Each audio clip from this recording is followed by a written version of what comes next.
Qué lindo que estamos aquí en este domingo, que es uno de los más cortos del año, este y el domingo que viene, pero que podemos disfrutar juntos esta mañana y esta tarde en familia, cada uno en su casa. Ustedes saben que la ciudad quedará desértica y no habrá micros, ni taxis, ni nada. Sería muy peligroso salir a la calle antes y después del partido también, porque a lo mejor si gana nuestro equipo, la gente va a salir a festejar. Así que estamos festejando al Señor esta mañana. Y nuestro tema en esta mañana es darle alegría a mi corazón.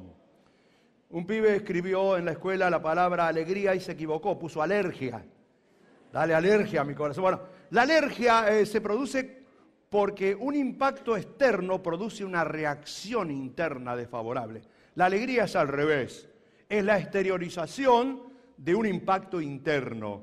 Por eso decía Salomón, el corazón alegre hermosea el rostro. Y en esta mañana queremos decir que la alegría, el significado de la palabra alegría, según el diccionario, es una sensación agradable y entusiasta en el estado de ánimo que nos impulsa a ver todo desde un punto de vista positivo.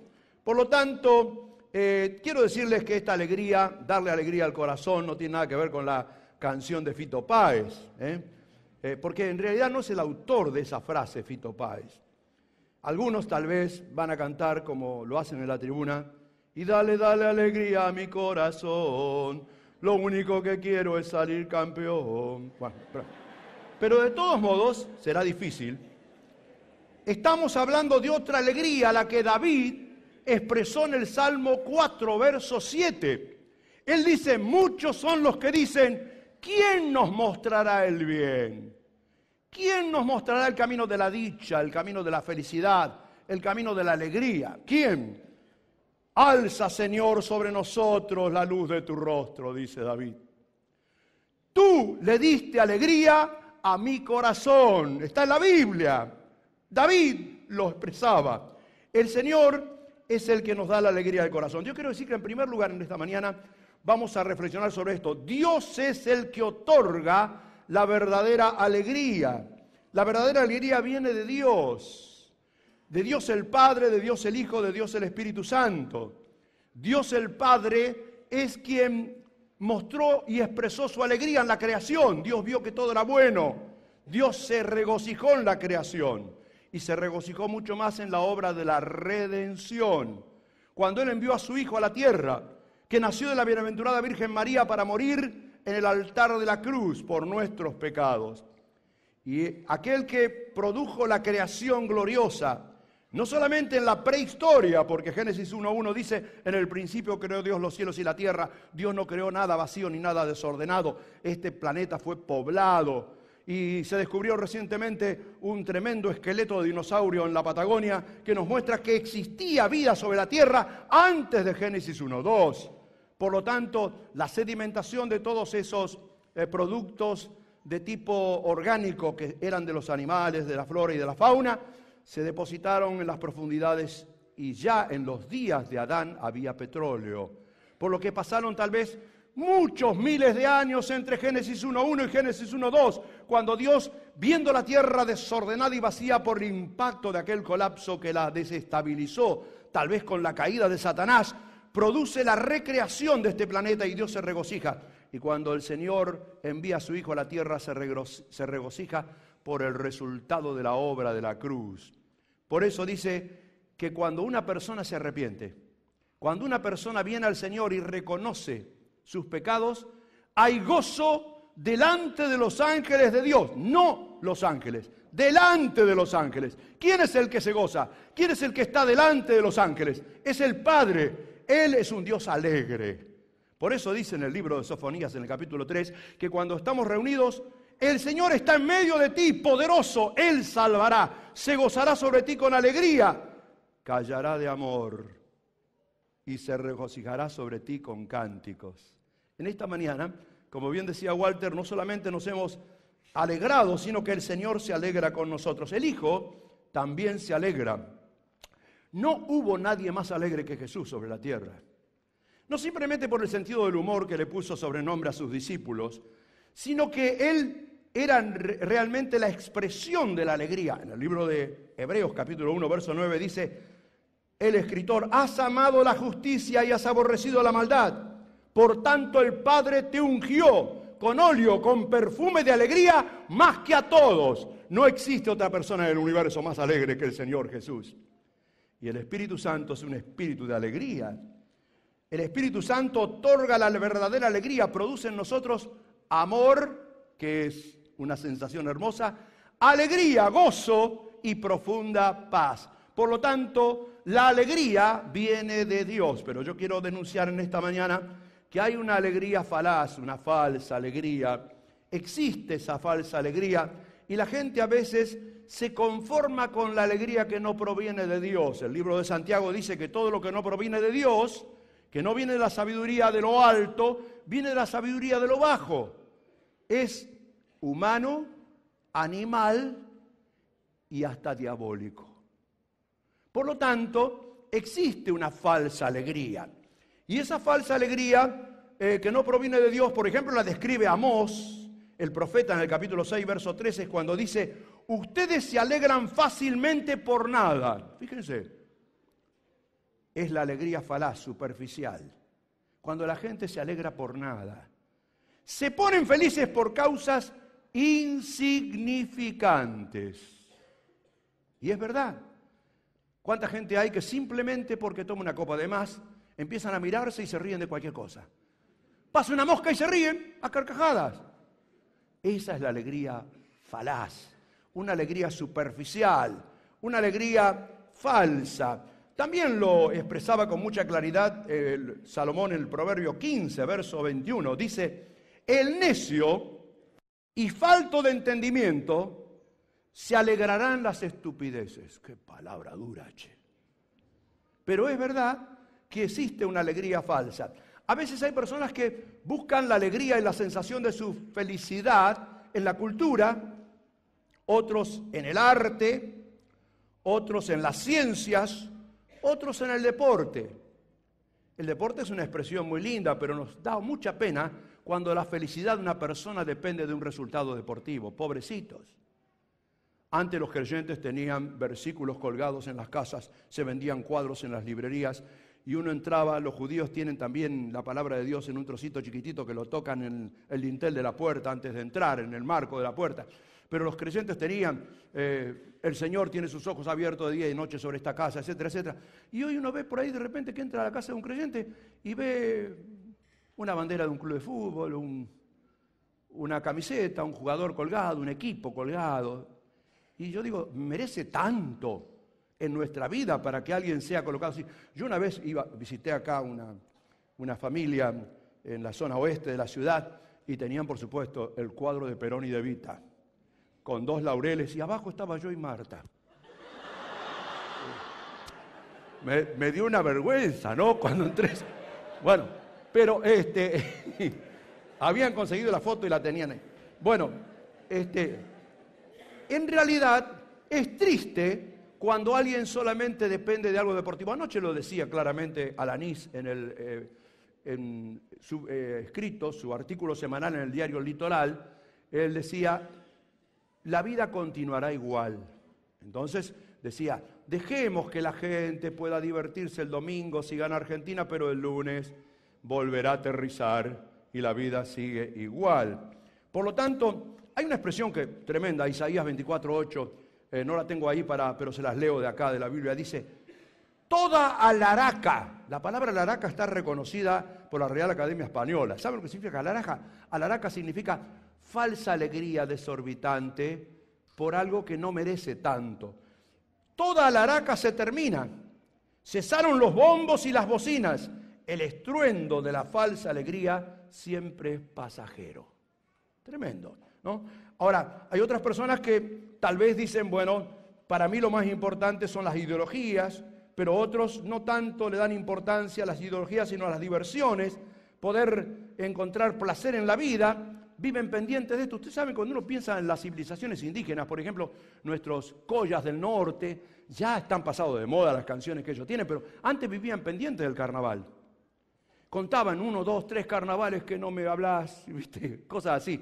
En el carnaval se desorbitaban, se emborrachaban, bailaban, se ponían de novio, después se dejaban. Y todas las experiencias de ellos estaban ligadas a una festividad pagana, superficial, pasajera. Por eso cantaban, llegando está el carnaval de Me Alegre Mi Cholita. Fiesta de la quebrada humahuaqueña para bailar. Y bueno, chango, ¿cómo era? A ver.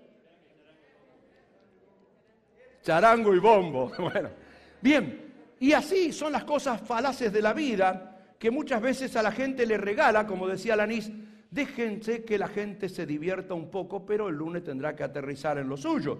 Ahora, hay gente que abraza los placeres y piensa que el placer, la diversión, el fin de semana, es todo lo que tiene de atracción en la vida para ser felices. Pero fíjense lo que dice Eclesiastés 7:4. El corazón de los sabios está cerca de la familia que sufre, pero el corazón de los necios busca colarse en las fiestas de alegría bullanguera. Tremendo, ¿eh? Así dice la versión popular de Eclesiastés 7:8. También algunas personas se refugian lamentablemente en la alegría falaz de las adicciones. Y sabemos qué daño producen las adicciones, que otorgan una falsa felicidad y luego una tristeza tremenda. Por eso dice Proverbios 14:13, aún en la risa tendrán dolor en el corazón, y el fin de la alegría pasajera será congoja. La palabra congoja significa angustia y llanto. Por supuesto, aunque parezca mentira, hay personas que encuentran felicidad o alegría en la viveza, en ver a quién pueden jorobar y a quién pueden dañar. Y hay personas que realmente están abrazadas a la maldad, y lo vemos mucho en nuestros días, y se gozan en la maldad, se alegran en la maldad. Pero Job 20:15 dice, la alegría de los malos es breve, siempre es breve, y el gozo del pecador dura por un momento. Por lo tanto, hemos denunciado un poquito lo que es la falsa alegría, y voy a mi punto final en esta mañana, que son las cosas que nos producen verdadera alegría. Y es allí donde nosotros tenemos que abrazarnos, refugiarnos y fortalecernos, porque todas las otras sensaciones son pasajeras, son efímeras. En realidad, podemos decir con toda certeza que nuestra primera causa de alegría es el Señor y su gloriosa salvación. Nos alegramos en el Señor, en primer lugar, y en su gloriosa salvación. El Señor nos ha salvado y nos alegramos en Él. Decía en el libro de 1 Samuel, en aquella oración modelo de Ana, comenzaba, mi corazón se regocija en el Señor, por cuanto me alegré en su salvación. Nos alegramos en el Señor. Esta mañana hemos cantado gozándonos en el Señor. Hemos cantado con dimensión del tiempo y con profundidad de la eternidad. Y nos hemos gozado en la salvación. Hemos participado de este acto solemne que el Señor ha dejado cada domingo para que lo celebremos y que festejemos la salvación. Porque no hay nada que produzca más alegría en una persona con dimensión de eternidad que la salvación, hermanos. Por eso tendríamos que darnos cuenta que el que no es salvo en Cristo Jesús es una persona condenada a ser triste toda la vida y a tener que soportar el terror de la condenación eterna.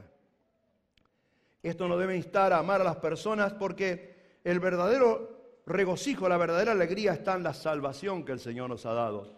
Cuando el Señor dijo a sus discípulos, esto es lo más importante, después de honrarle a Él, vayan por todo el mundo y prediquen el Evangelio a toda criatura. El que creyere y fuere bautizado será salvo. Es la salvación que tiene que ver con nuestra vida aquí y con toda la eternidad en la presencia del Señor. Cuando el Señor le encomendó a Pablo, después de sorprenderlo en el camino a Damasco, después que se postró y dijo, Señor, ¿qué quieres que haga? Él le dijo, yo te he elegido, y te he elegido para que vayas a los judíos, yo te protegeré, para que vayas a la gente, para que vayas y les abras los ojos. Tienen los ojos cerrados, ábrele los ojos con la verdad mía, para que se conviertan de las tinieblas a la luz, de la potestad de Satanás al poder de Dios. La gente vive, la palabra potestad es muy fuerte, es poder que presiona, que domina, que subyuga. La gente está esclavizada por Satanás. Y la luz del Evangelio les lleva a ser trasladadas al reino de Dios cuando se convierten, y entonces el poder de Dios se manifiesta en ellos. Dice, para que por la fe en mí, le dijo el Señor Jesús, tengan el perdón de sus pecados y la herencia con todos los que han sido santificados. Tremenda es la salvación del Señor, es completa. ¿Cómo nos vamos a alegrar en la salvación si la salvación tiene que ver con el tiempo y con la eternidad? La salvación es algo que el Señor nos ha dado, irrevocables son los dones y llamamientos de Dios, lo que Dios da no lo quita. Nosotros podemos ser infieles, pero Él permanece fiel. Y aún aquellas personas que se revuelcan en el pecado habiendo sido cristianos, el Señor tiene en su gracia y en su misericordia la hora del atardecer como el hijo pródigo para traerlos otra vez a la casa del Padre. Por lo tanto, confiamos con todo el corazón en eso. Y hay otro versículo que dice tremendamente allí en Salmo 74, gócense y alégrense en ti todos los que te buscan y digan siempre los que aman tu salvación, lo que dijimos en esta mañana, engrandecido sea Dios. Así es, David en sus salmos repetía siempre, yo en tu misericordia he confiado, mi corazón se alegrará en tu salvación. Nosotros tendremos un motivo de alegría y esa alegría será nuestra salvación. En segundo lugar, también es un motivo de alegría la devoción privada al Señor. Dios nos ha dado no solo la salvación, sino la presencia del Espíritu Santo en nuestra vida para que nosotros podamos ejercer y disfrutar la devoción privada al Señor. Nuestra vida de relación con Él. Esto no es una obligación, no es una serie de mandatos, es un placer y un disfrute que nos tiene que causar alegría. En nuestra vida privada de relación con el Señor, lo primero que se dimensiona es la oración. La relación con el Señor a través de la plegaria, de la súplica, del ruego, del rezo. Vamos a ver allí en la oración lo que dice en 1 Crónicas 16:10. Dice, alégrese el corazón de los que buscan al Señor.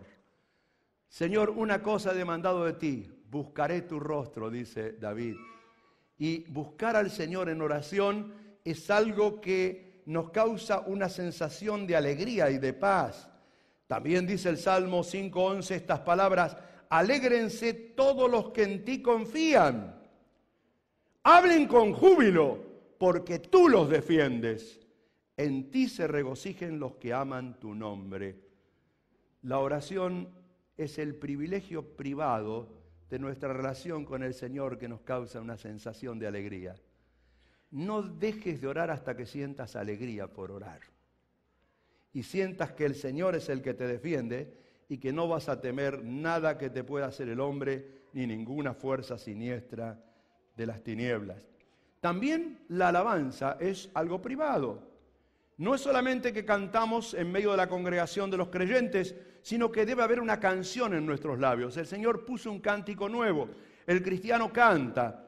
Canta no solamente debajo de la ducha, canta también en la cocina, canta manejando, canta en los semáforos, canta y tiene una canción al Señor. Por eso decía David en el Salmo 68, canten a Dios, canten salmos a su nombre, exalten, fíjense qué expresión, al que cabalga sobre los cielos, sobre todos los astros del universo. Yo soy es su nombre. Jehová, alégrense delante de Él. Cuando alabamos al Señor, nos alegramos delante de aquel a quien le cantamos. Nosotros no venimos para cantar canciones, venimos para alabar al Señor. Las canciones son simplemente un vehículo para alabarle al Señor, para cantarle a Él en nuestra vida privada. Y me gusta mucho lo que dice David también en el Salmo 71. El himnario de Israel, el dulce himnario del cantor de Israel son los salmos. Y dice una palabra tremenda, mis labios se alegrarán cuando te cante a ti, y mi alma también se alegrará, porque la has redimido, porque la has comprado, la has limpiado con tu sangre. Por lo tanto, la alabanza nos causa alegría, y en la vida privada también nos causa alegría la palabra de Dios. Ustedes saben que la palabra de Dios es algo que nos trae regocijo. No tenemos que leer la Biblia como quien hace un raíz y dice, voy a leer, a ver si la puedo leer toda en un mes. No. La Biblia no se lee rápido. Es tan tonto leer la Biblia rápido como comer rápido. Hay que disfrutar y saborear la comida. La Biblia, ¿vieron cómo la estudiamos los días martes? Versículo por versículo, palabra por palabra. Porque cada palabra encierra una riqueza especial y el Espíritu Santo nos enseña en esa riqueza.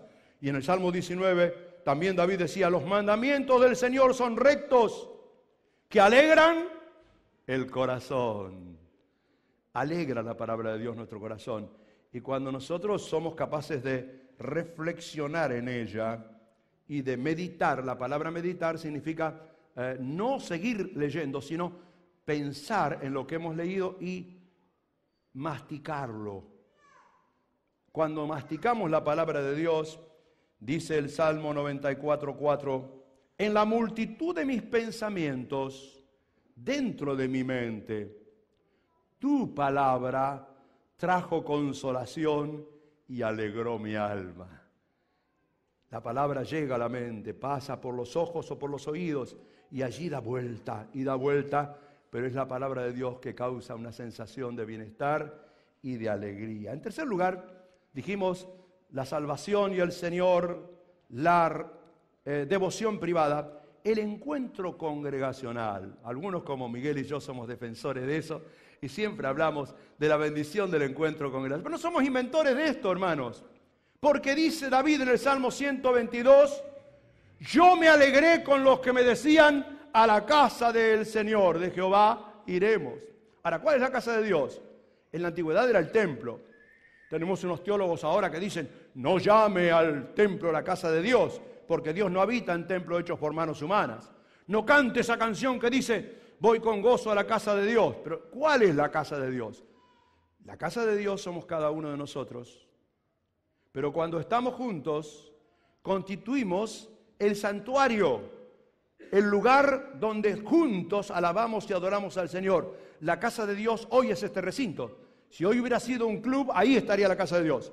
Si hubiera sido un parque en un día de verano, allí está la casa de Dios. Cuando está la iglesia reunida, quiero alegrarme con los que me dicen, vamos a la congregación, porque la congregación es la casa del Señor.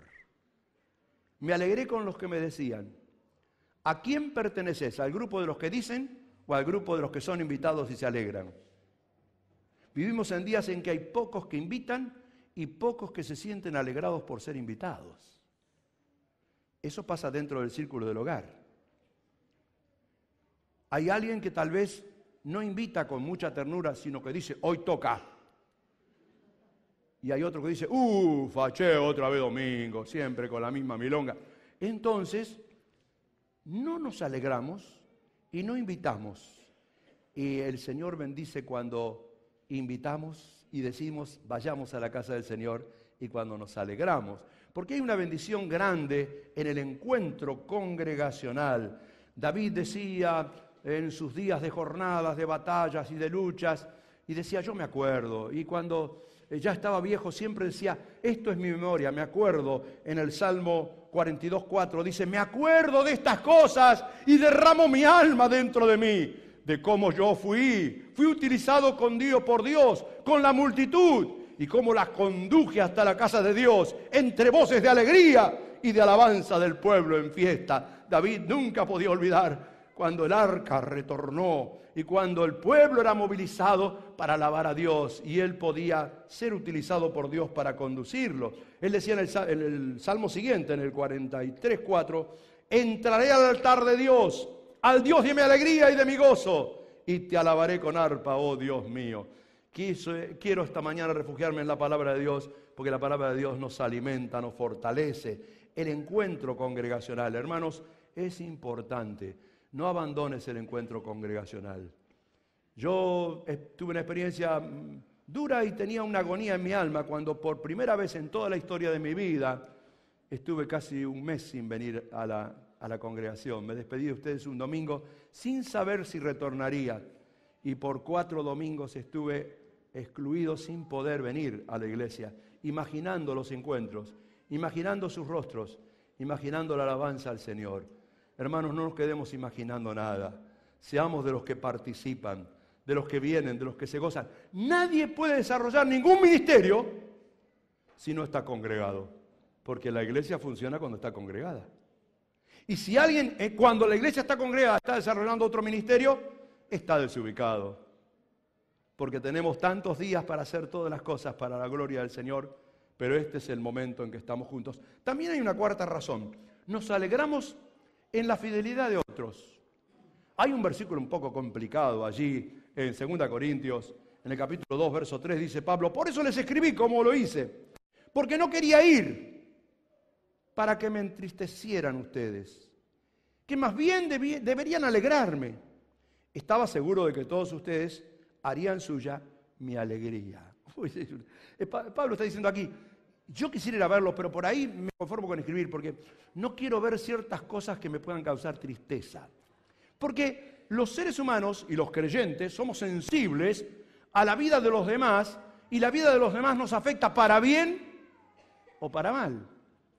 Imagínense ustedes si un padre o una madre sufren cuando un hijo se descarría del camino, se descarrila en la vida. ¿Cuánto más debe sufrir tal vez un maestro de la iglesia Juniors cuando alguno de los chicos deja de asistir y deja de tener interés por las cosas del Señor? ¿Cuánto debe sufrir un líder de preadolescentes o de adolescentes cuando ve la ausencia, la silla vacía de alguien a quien quiere y que no está y siente que tiene que jugarse? Porque eso nos causa tristeza, pero también nos causa alegría cuando vemos la fidelidad de los demás. Hermanos, tu presencia causa alegría a los demás, tu ausencia causa tristeza a los demás. Saúl dijo: ¿por qué está vacía la silla del hijo de Isaí? Vio su silla vacía. El Señor ve la silla vacía de cada uno, pero también la ven los hermanos. Y es causa de alegría cuando somos fieles al Señor. Que Él cuide nuestro testimonio. Quinta causa, tengo que ir rápido, hay muchas causas de alegría. La familia es una causa de alegría. Hoy es el Día del Padre y tenemos que dar gracias a Dios por la familia, por haber nacido en una familia, por haber tenido padre y madre, tal vez algunos con el privilegio de tenerlo muchos años en la vida, por la dicha de haber crecido, de haber tenido amigos, de haber tenido hermanos, de haberte casado, de tener una esposa, un esposo, de haber tenido hijos como esta mañana hemos presenciado, de ver que tus hijos crecen, de haber visto que tus hijos se casan, de haber visto que vienen los hijos de tus hijos. La familia es algo precioso, hermanos. Regocijémonos en la familia, porque la familia es un invento de Dios. Y estemos alegres en la familia. Y hoy que es el Día del Padre, ¿qué mejor regalo para darle a un padre que lo que dice Salomón en Proverbios 23:15? Hijo mío, si tu corazón fuere sabio, también a mí se me alegrará el corazón. Es el mejor regalo para un padre, ver la fidelidad de sus hijos. Por algo decía en 3 Juan: no tengo yo mayor gozo que este, el ver que mis hijos andan en la verdad. Ahora también hay otros versículos en Proverbios 27:11, no sé si lo tenemos a ese, sí lo tenemos. Sé sabio, hijo mío, y alegra mi corazón, dice el Padre, y tendré que responder al que me agravie. Y todavía hay otro en Proverbios 29. El hombre que ama la sabiduría, ¿a quién alegra? A su padre. Pero el que es disoluto, desordenado, que frecuenta prostitutas, perderá los bienes y traerá vergüenza a la familia. La Biblia habla de la alegría y de la tristeza de la familia. Y habla de la alegría que puede causar en el hogar los hijos. Los hijos son la causa de la alegría de sus padres. Cuando los hijos se transforman en un motivo de bendición para sus padres, para la familia. ¿Y cuántos hijos son un modelo para sus padres? Que el Señor nos llama a esto. Los padres también tenemos que ser modelo para nuestros hijos. Pero dice más, tenemos que alegrarnos en el trabajo. Qué lindo que mañana es lunes y podemos volver a trabajar. Qué lindo que cada uno tenemos funciones que desarrollar. El trabajo es una bendición de Dios. Dios en el mandato cultural dijo: ahora con el sudor de tu frente ganarás el pan de cada día. Tendrás que labrar la tierra, y aunque te produzca cardos y espinas y haya contrariedades, en esa creatividad, en ese esfuerzo, en esa laboriosidad, Dios bendice el trabajo. He aquí pues el bien que yo he visto, dice Salomón, que lo bueno es comer y beber y gozar uno del bien de todo su trabajo con que se fatiga debajo del sol, todos los días de su vida que Dios le ha dado, porque esta es su parte aquí en la tierra. Asimismo a todo hombre a quien Dios da riquezas y bienes, y le da también facultad para que coma de ellas, y tome su parte, y goce de su trabajo, esto es un don de Dios, porque no se acordará mucho de los días del pasado de su vida, pues Dios le llenará de alegría el corazón. Y Jesús decía, basta el día su afán. No te preocupes por el ayer porque ya pasó. No te desesperes por el mañana que todavía no llegó. Disfruta y vive con alegría el día de hoy. Tengo que terminar, pero tengo otras causas de alegría. En las pruebas, dice, y yo les prediqué la última vez hace 15 días, sobre Pablo que decía, alegre estoy cuando tengo dificultades y problemas, cuando me insultan, cuando tengo pruebas y oposiciones, porque cuando soy débil, entonces descubro que reposa sobre mí el poder de Cristo y soy poderoso. Hermanos, tal vez tenemos que soportar pruebas y dificultades, adversidades, pero no se olviden que la palabra dice, nadie será presionado y cargado más de lo que puede soportar. Y juntamente con esa prueba vendrá la salida. La puerta se abrirá porque por un momento será la ira, pero su favor dura toda la vida. Por la noche durará el lloro y a la mañana vendrá la alegría. Palabra de Dios, palabra hermosa. También en el reconocimiento y la gratitud a Dios por todas las cosas que Él ha hecho en nuestra vida. Cuando alguien se siente a orar o a reflexionar, cuando alguien quiera meditar, repase su pasado, no repase las cosas negativas. No piense en las cosas negativas porque Pablo decía, dejando ciertamente lo que queda atrás, pero sí piense en las cosas positivas. Piense en las bendiciones, como decía David en el Salmo 126, versículo 3. Grandes cosas ha hecho Jehová con nosotros.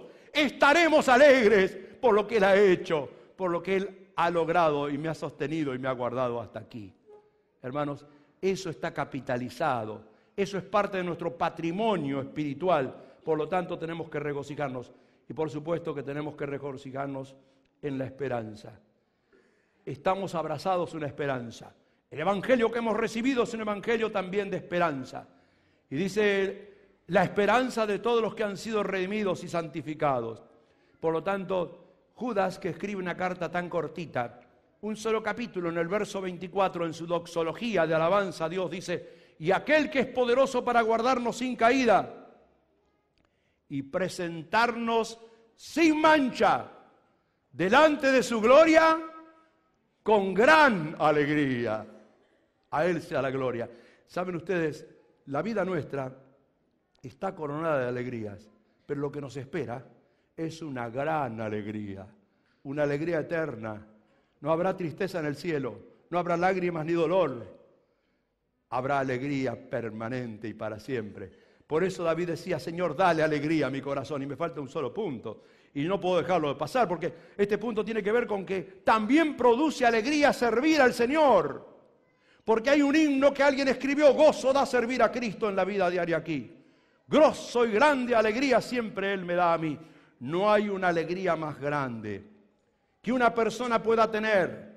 No hay una satisfacción que inunde su alma que la alegría de guiar a alguien a los pies del Señor para que reciba a Cristo y tenga su salvación. Sarmiento decía que había que escribir un libro o plantar un árbol y algunos decían también hacer una casa para que le quede a los herederos. Pero saben, no hay cosa más grande. Todas esas cosas terminan con el tiempo. Cuando una persona alcanza a otro y le hace ver la verdad, le abre sus ojos para que conozca al Señor Jesús, para que salgan las tinieblas y venga la luz, para que escape de la potestad de Satanás y venga al reino y al poder de su amado Hijo, ha hecho una obra que perdurará por todo el tiempo y se escribirá por toda la eternidad.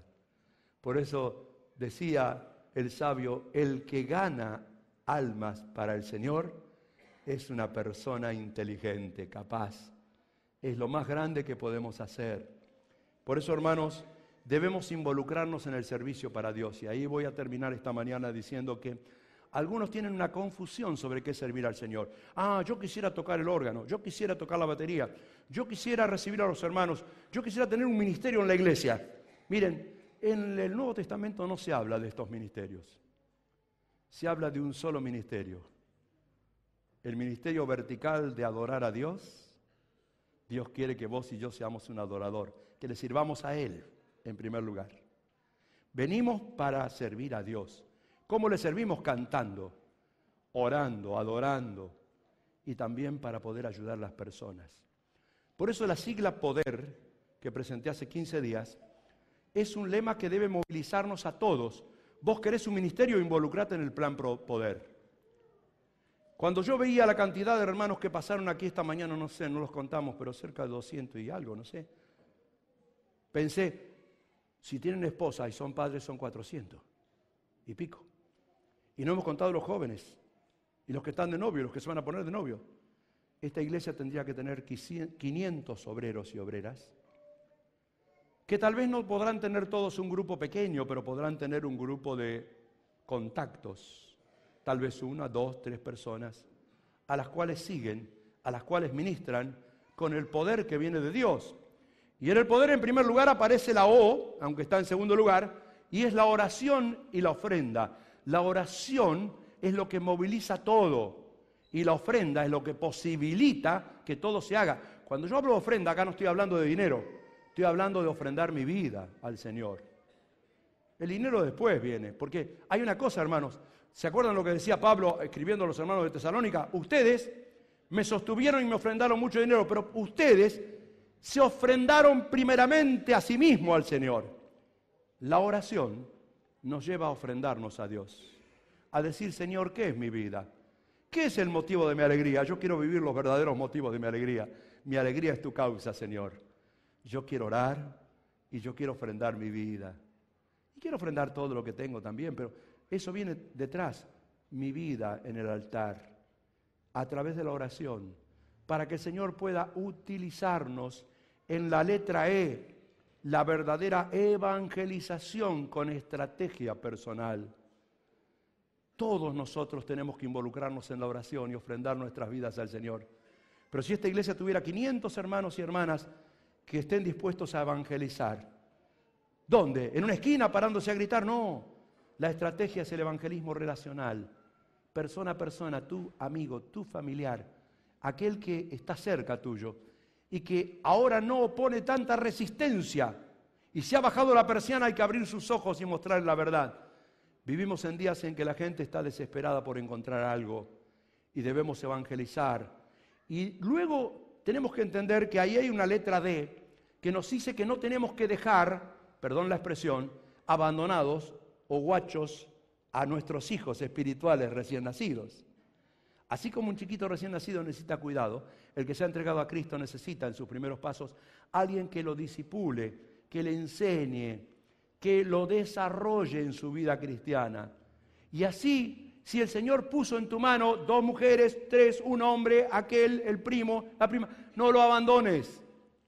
Jugate por esa persona. Si 500 personas nos jugamos por 2 o por 3, aparte de los grupos pequeños, estaríamos llenando 3 veces este recinto cada fin de semana y estaríamos alcanzando mayor cantidad de personas para la gloria de Dios.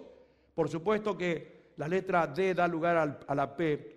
Las personas necesitan ser pastoreadas y recibir la provisión necesaria, la ayuda necesaria, la ayuda que tiene que ver a veces con lo material, pero tiene mucho más que ver con lo emocional, con lo espiritual. El pastoreo es seguir de cerca a alguien, como le dijo el Señor a Pedro, Pedro, si me amas, pastorea mis ovejas. Y termino con la letra R de la palabra poder, y nos toca a todos también restaurar. ¿Qué es restaurar? Recuperar a la oveja que se quedó en el camino, al hermano, a la hermana que por diversas circunstancias y situaciones trastabilló, se desvió, perdió el objetivo. Debemos no solo restaurarlo, sino reinsertarlo en la congregación para la gloria de Dios. Estas cosas causan alegría, causan gran alegría. Alegría porque hay alegría delante de los ángeles de Dios y alegría en la congregación porque estamos cumpliendo humildemente la misión que el Señor nos dejó. La misión de alcanzar a las personas y arrancarlas del reino de las tinieblas al reino de la luz. ¿Quién nos mostrará el bien? ¿Quién nos dirá cómo podemos ser felices? David en su oración dice: Señor, alza sobre nosotros tu rostro. Nunca olvidaré que tú le diste alegría a mi corazón. Perfeccionate en esa alegría, desarrollate en esa alegría. El Señor nos ha hecho para que seamos alegres. Nos ponemos de pie en la presencia del Señor.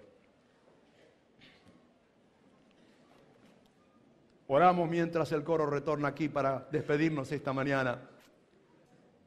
Tenemos todo el día por delante, así que podemos saludarnos mucho unos a otros. Si hay alguien que vino por primera vez y todavía no siente que ha sido arrancado del reino de las tinieblas al reino de la luz, yo quiero ayudarte a repetir una oración de entrega al Señor.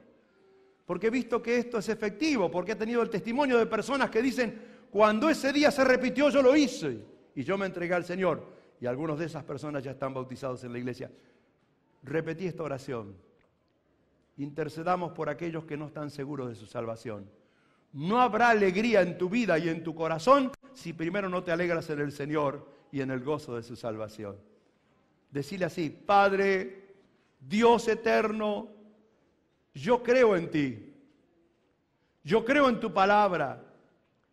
Yo creo en el Señor Jesús que murió por mí en la cruz. Yo quiero ahora pedir perdón por todos mis pecados. Me arrepiento, Señor, y quiero abrazarme a ti. Quiero recibir tu perdón. Quiero recibir tu herencia. Quiero recibir tu esperanza.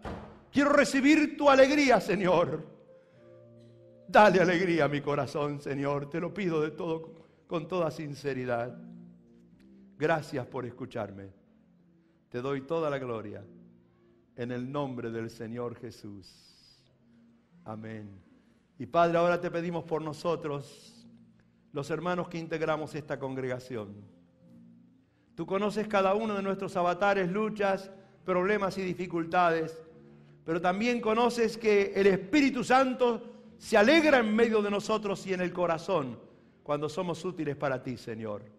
Señor, no nos dejes distraer con ningún otro ministerio. Estamos dispuestos a hacer cualquier cosa para ti, pero que podamos entrar en la expresión de esta acróstico que hemos hecho esta mañana con la palabra poder.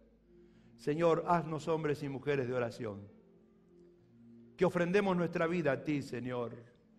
Haznos, Señor, personas que en la sinceridad de nuestro corazón podamos evangelizar con una estrategia personal, Señor. Ayúdanos a tener cariño por aquellas personas que tú nos das para disipularlas, transferirles nuestra vida, transferirles nuestras experiencias y desarrollarlos en la vida cristiana. Señor, ayúdanos a desarrollar también nuestra función de pastores, que cada uno podamos pastorear y proveer lo necesario a aquellas personas a las cuales pastoreamos. Y te rogamos, Señor, que nos des pasión por recuperar, por restaurar, por reinsertar a los que han quedado atrás. Gracias, Señor. Quedamos en tus manos, agradecidos de todo corazón. Con alegría nos vamos a saludar esta mañana, Señor, porque somos bendecidos, porque nadie podrá robarnos esta bendición, porque somos tuyos y porque la alegría viene de ti, Señor. Gracias, Padre. Gracias. Bendecí cada una de las familias cuando estén congregados a la mesa en este mediodía. Bendecílos en el resto del día. Te lo suplicamos de todo corazón, en el poderoso nombre del Señor Jesús. Amén y amén.